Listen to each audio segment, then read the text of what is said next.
everyone. I'm Aprajita Rally. I'm a middle school coordinator at an IB school in India. The school is an IB continuum school and I've been here for the past 12 years, 11th year actually completing. I've been teaching for the past 27 years and really enjoying my journey, learning even now as I go along, and been changing gears between my senior school teaching and the middle school coordinatorship now, plus also between different kinds of boards, the national board and the international baccalaureate, having taught the Cambridge also for a couple of years.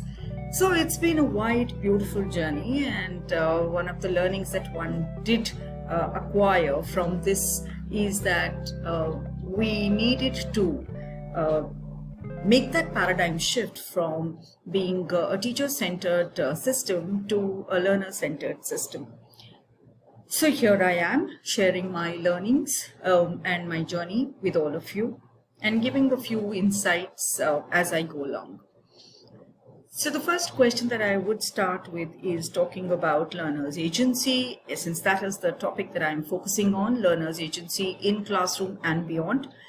I would begin with saying, what is learner's agency? For me, in the most basic terminology would be when a student is totally taking charge of their learning and teaching process, when the student believes that they are not only reflecting on the actions that they're taking, but also being able to bring about a change in the society, in the community that they belong. So understanding that this is my community, and also then going ahead and becoming engaged in the process of bringing about a change or making an impact in that community. To me, that would be the fine example of learner agency.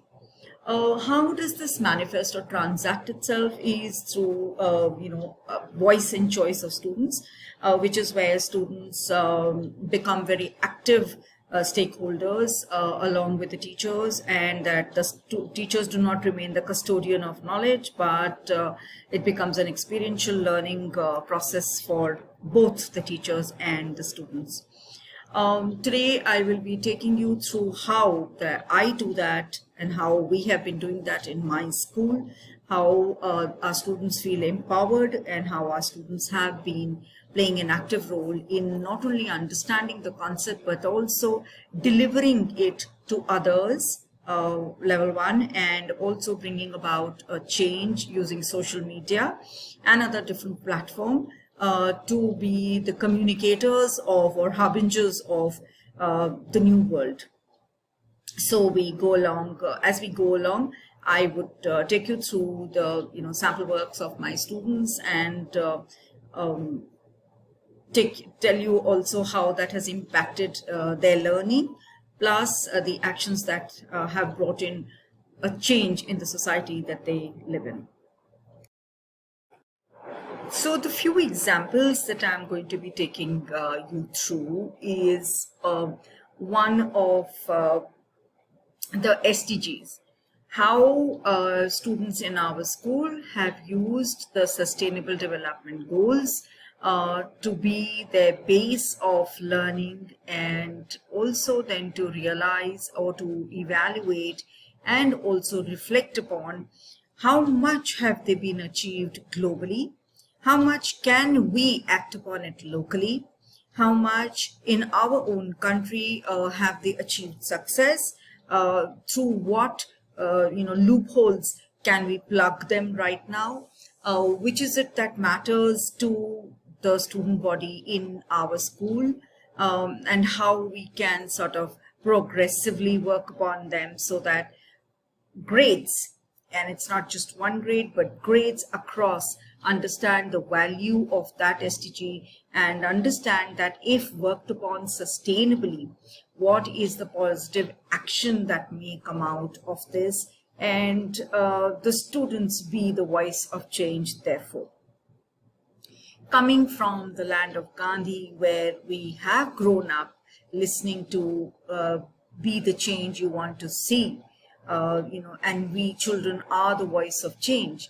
It made perfect sense that we looked at a world that we as adults here, are handing over to our future generation. So, thinking of them as repositories of the future world of information and technology, the way they are taking that forward, we looked at understanding how the students can possibly use the SDGs in their school life to make it worth its while.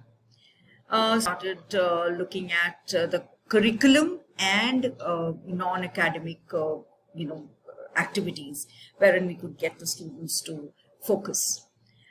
So there was a lot that the students were able to do through their CAS work, which is the community action and service program, the creativity action and service program. They created things on the Flipgrid. They understood which SDG they wanted to work on, then they created things on the Flipgrid. They interacted with children across the globe.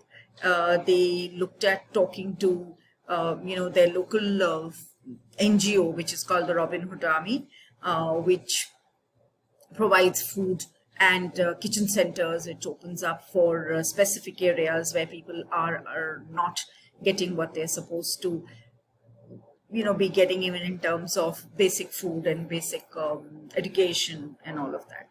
So what they started doing was collecting leftover food, not only from the school itself. Firstly, we understood how much food was being wasted.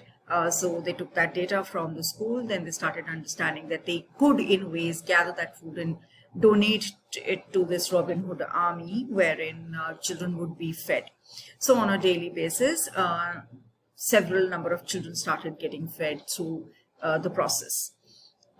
They also understood that it was not enough just to feed people, but also to help our own school community realize the need of not wasting. So in the school today, we have a board which has been installed at the behest of the children, wherein daily wastage of food is being recorded. And that excess food, how that excess food could be then regenerated to a group of people who were the underprivileged, thus addressing the zero hunger SDG goal. So as you can see, the students going from shops to shop in their nearby communities, trying to set up this whole idea of creating awareness about how they should not waste food. And then they wrote this mail to the school director saying that they wanted to take this project up in a more serious manner, and the aim of it was to end hunger. And they realized that this worldwide project was a severe problem, and we at our school are the privileged lot who could take steps into this area. So there was this whole idea of creating donations and working with Interact Club and placing boxes at different places in the school so people could come and sort of give food. And it started with just giving a handful, a fistful of pulses, raw food, whether it was rice, pulses, whatever, and that would be collected and donated to another agency, an offshoot of the Robin Hood Army, which was under their program Ek Mutti Anaj, which means a fistful of grains. And every child would bring in this fistful, do the needful, and by the end of it, they were able to gather tons of the pulses that they shared with the program coordinators at the Robin Hood Army, and they were able to feed so many more people.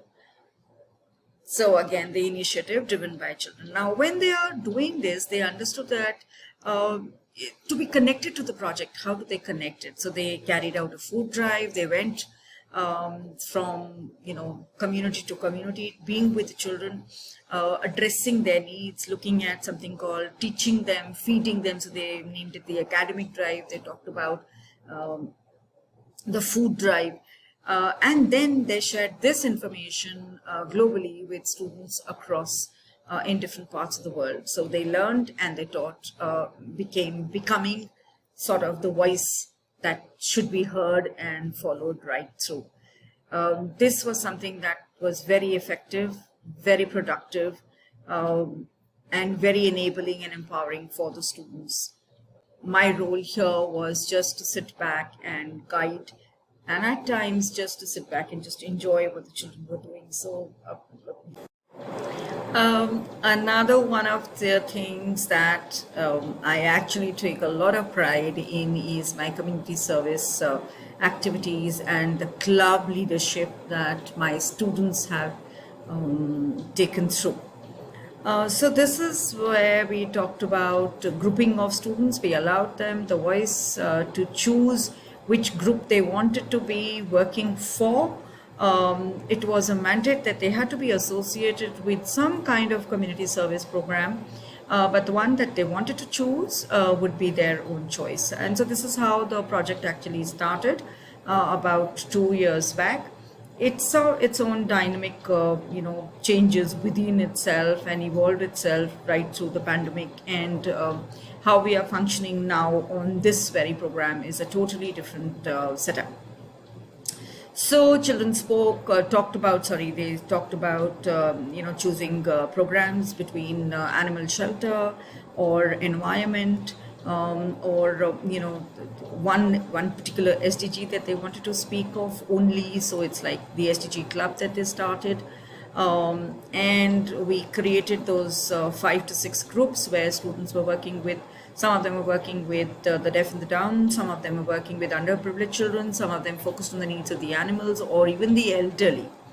And it just went on. Their ownership. What I'm showing you right now is Shikshan, Route to Quality Education, again associated with one of the SDGs, and this child formed his own group, and they spoke about quality education, and they started their own NGO. Now, while they were in the process of researching, if you can see, they've got the group members who's a lead designer, planning, management, documentation, matter collection. And so this is all that what they decided amongst themselves, what they wanted to do, and depending on their areas of interest and their expertise, they took over their basic area. And then we looked at what you want to do in this. Fine, you want to work for the students or the underprivileged children. That's quite a noble deed. But how? Why? So they said, okay, let's look at it.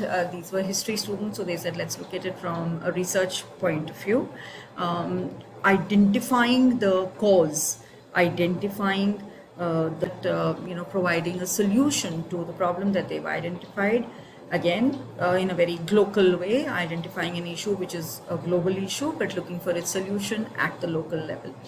And this was nothing that we had actually planned for them. And so we had thought that we'll associate them with one of the NGOs that the school was already associated with, and therefore they could take on the project. However, what we came across when the students dug into or dived deep into the project was that their willingness to contribute to the project was much more than we had envisaged at the beginning. And so we allowed them to explore. Now, they took their learnings from different subjects. They looked at the challenges that people were facing. They tried to make a sustainable project. They created campaigns, as I said, elevated pitches, and moved on from there, looked at how they could actually run their NGO. The idea with sustainability and the sustainable goals is that you have many inroads. Across the 17 sustainable goals, you have many inroads that we can sort of engage the students with through whichever subject that we want to, whether it's interdisciplinary, whether it's academic, whether it's co-curricular, through clubs and things. And so we base our learning also through the sustainable development goals. I am looking at right now something where the students worked on the gender equality, and they There were four of them. Again, they started off as a project in grade 9, looking at the global context of fairness in development. And after much research and brainstorming, they came to the idea of how to reduce disparity between genders.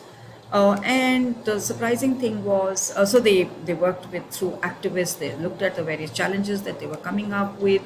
They would be facing. Then they spoke to an agency, and it just went on. And then they went on to creating a blog for them. And inspired by their seniors, the next batch, the following batch, which came up, started this project called One Girl with Courage is a Revolution. These were just 8 students who started this project in 2019, and they carried it right through the lockdown. They had tweet meets, they had a lot of research, a lot of meeting, and everything, as I said, was in an online space. As of now, they have 225 followers and so many tweets, and they carry on with spreading the awareness about how women are treated, whether in the workspace or at home.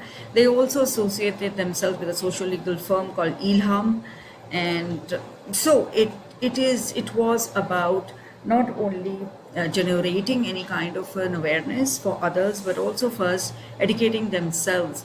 Of this whole journey, there was this group which came up with talking on the menstrual cycles of women, and how it is a taboo in India still to be spoken of. People don't, it's between closed doors, behind closed doors, and hush communication at workspaces, also between their peers and their friends. Also, it is something which is unhygienic, something which is not to be spoken of, kept away. And so they understood how they are going to be looking at various projects through that. Again, talking about all kinds of gender biases, they started decoding the period shaming, which happens across schools and colleges in India. They're talking about things like period poverty. They're talking about things like, how do we going to be making a difference? And these are the young girls who actually took up this project from our school, and their reflection. So, very interesting things, as I said, did come up from just the triggers that we gave them, and they were able to effect the change. Effective change, if you see, they have so many followers, and that was one of the impact of their learning process. So there is this group called Moza, again started by 3 young kids who looked up as a community project, and they're talking about bringing about change. Moza means miracle. And so how they went about bringing change is they are looking at different kind of topics, a wide variety, wide range. They are spreading awareness in their school community. They are gathering money. They are taking up orders for animals. So different kinds of topics that they've taken, and through the year they have been, creating not only awareness but also following a pattern that they want to establish in the society to make a better world to live in. It is all about how a teacher has been able to give those opportunities to the children, which the students need these opportunities. And one of the things that we did was allowing for student-driven clubs. What you will see here is students starting different clubs. This one is a Rubik Cube club, wherein students are being taught how to decode the Rubik's Cube in the least amount of time. And if you can see one student actually monitoring the others and guiding them through the process. So allowing for the students to sort of lead the whole proceeding through. There is another, and these are all clubs that we are, looking at when as we are going ahead. There's a silent spectator who is a form tutor, who is generally just sort of being in the listening, but not really dictating the terms of the meeting. They've had these beautiful sessions that they've carried forward. And so that was a fine example of student, voice and choice. The another thing that we did was, and this was academically driven, was wherein we spoke about the climate action project, and students studied different biomes right through in their geography lesson. They understood that all the biomes were in some way or the other under the attack of the climate change, and how that could be reversed, and how they could play a significant role in by even the smallest acts of sustainability. And so then they used the social media platform to acquaint people of the dreads of climate change. A very, very productive unit, wherein the students not only learned but also shared their learning globally. They taught a new class, and it was a very, very effective kind of a unit that happened. I'll just take.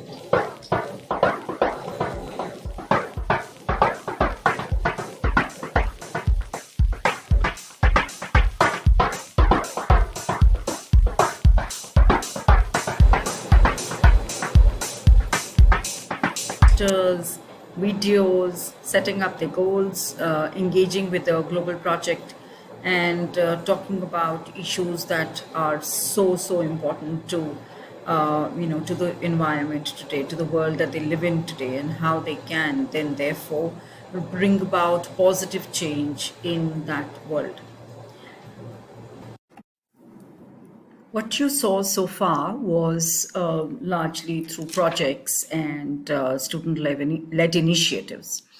Uh, However, students' voice and choice matters a lot when it comes to academics and academically oriented subjects as well. I'm a teacher of individuals and societies in the IB curriculum, which is social studies, history, civics, geography, political science, economics, and all of that. So I am taking you through a process of teaching and learning in the integrated humanities classroom, wherein my students have used this app called Seesaw to be able to share their voice, and they're creating blog entries. They're writing about the rainforest, the biomes that they are studying. They are talking about uh, various kinds of scarcity that one goes through resource distribution. They are talking about, they're debating on issues. They are putting down their research. As young economists, they are looking at how. So each student, sort of has a journal, and I'll just take you to a student's journal, wherein that's her work. And this is how she has done her research work, wherein she's been asked to be a human activist in the Tundra region, and how that change can be brought in by her actions, and also how she appeals to the world to look at differentiated methods wherein change can be brought. Now, through this process, what Alia has done is, after this, she started off the climate action project, wherein she created awareness of the impact of climate change on the Tundra region, and how that could be reversed or minimized, or what can be done to impact positively. Then another project that we did was on the economy, and as a blogger, this is where she's putting in her thoughts. So what we have done is we've looked at the different types of economy and leadership and how the leaders impact economic changes and economic decisions. And should governance be involved in the economic sectors? So again, a very highly critically, charged decision-making process where the students start to think in terms of an adult and how they are going to be processing their thoughts. Yet another project that we did was where they are getting into becoming graphic designers and they're sharing their information with the class and the world. They're talking about the choices that people have to make in the market and how that impacts the global market. An economics project, how the government decision is impacting the producers and the consumers, and should the government be intervening, and to what extent. Then we are looking at different types of economy. So whatever the students are doing, everything is put up at one place, and the other students are commenting on that. And this is a blog that that the students have worked around, and the work that is appreciated and that is good by of the students is then put up on a blog, which is shared by the parents with the parents. And as you can see, this is a blog that is in a shareable mode now, and all student work which is visible to the students themselves, plus also to the parents or to the wider community. They've created memes, they've talked about different graphics that they want to share the information through, and they have enjoyed basically the intense concepts of economics through a playway. So this is a blog that has fantastically brought out about 45 posts from I have about 14 children in this group, and so each one of them has had their chance to share their voice, choosing the topics that they want to and how they want to. I do not impose that on them. They choose the case studies and then they share their information based on that. So this is something which is fabulous as a portal, as a place that we park all our resources also in, and the teacher can comment, and also the other students can comment and have a look at. If I were to take you through the activities, this is how the activity goes. So any student who's absent gets to see everything that has happened and can keep adding and commenting. Likewise, for project-based learning, wherein we see how students will work and again work very, very independently. This is called the Pen Pal School. So we spoke about the topic called significant individuals and social rights and protest movements in grade 9, and the students were enrolled into a group into the project. This is called Race in America, and also the freedom struggles. I'll just take you through that in just a minute. So we put the children into different groups, whether it was a beginner group, intermediary group, or the advanced group. Again, we allow the students to choose their levels and give them the code, they join up, and this is what the project is about.